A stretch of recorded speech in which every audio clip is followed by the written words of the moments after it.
I grew up in a housing colony in northern Mumbai called the LIC colony. This colony was designed by the architect Charles Correa and was commissioned by the Life Insurance Corporation of India. This state body was putting together this colony as a vision of the way that the ideal urban citizen would live.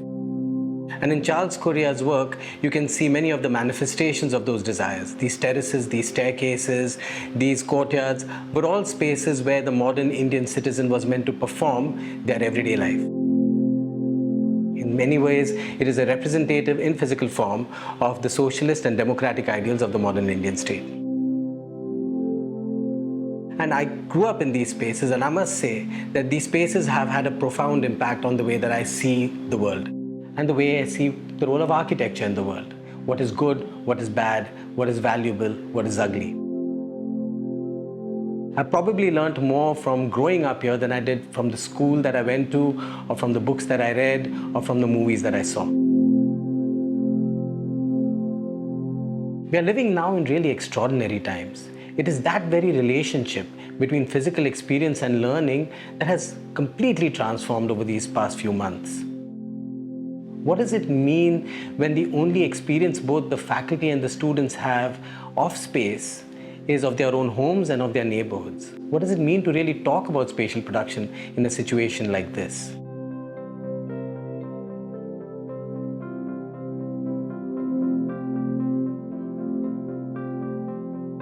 What does it mean to speak of the greater common good when the only people that they are interacting with is their own inner circle of friends and family, where imaginations of the other, of the outsider, are seen as possible carriers of a disease?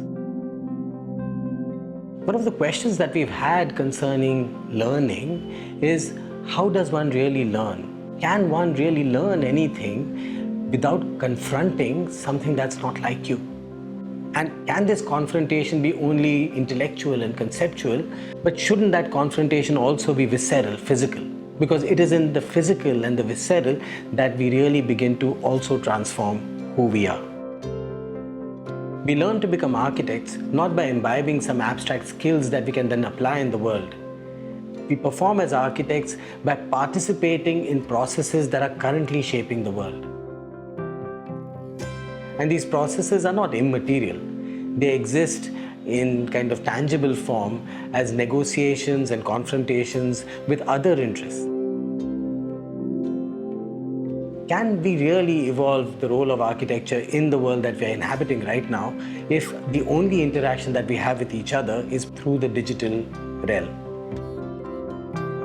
When we started teaching primarily in the digital realm, one thing that took us all aback was the sudden appearance of the students' private spaces onto our screens. And different private spaces now were all suddenly in close proximity to one another.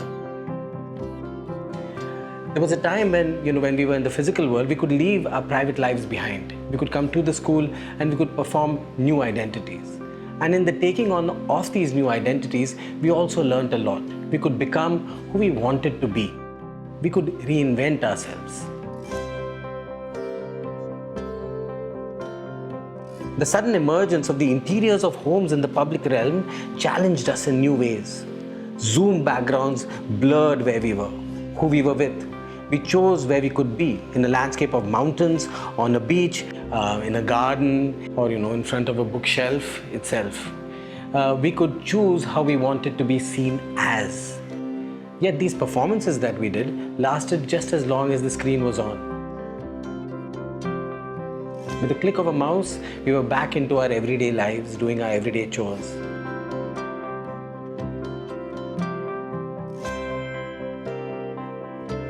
What this did is that it made a hard line between our performed role on screen and our everyday lives. There was no in-between. There was no in-between space and time, a space to hang out. And as you and I know, we learn so much when we just hang out with friends.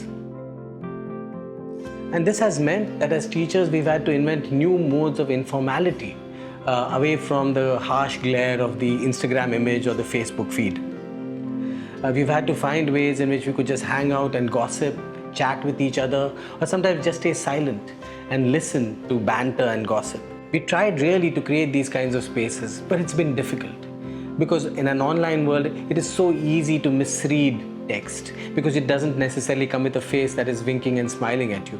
What we try and do instead is that we try and make it up by using an emoticon, a smiley face or an angry face. But even those are so generic that they tend to reduce our more complex emotions into iconography.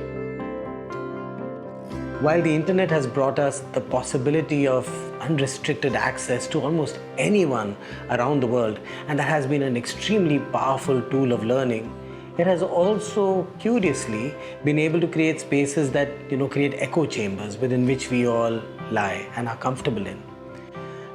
Can we learn anything if we are only going to be ensconced within these echo chambers is a question that we've had to confront.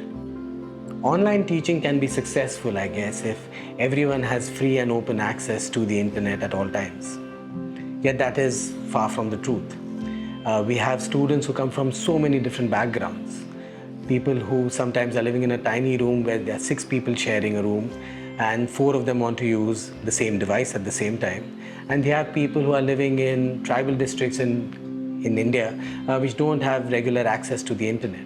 For us as teachers, we've tried to evolve modes through which we can acknowledge this differentiation so that no matter where the student is, they are able to access an architectural education. We have learned a lot about teaching over the past year. We have tried to find a space that is fruitfully able to navigate between the digital and the physical. We have tried to evolve new modes of collaboration, empathy, and friendship between us by using the digital medium. And one of the amazing things that has happened is that we've also begun to really proactively engage with the internet as a space of these unlimited possibilities that exist through which we can now challenge ourselves with the unfamiliar. I think these are lessons that we can take into the future as our physical presences are more and more closely intertwined with the digital world until we really can't tell one from the other.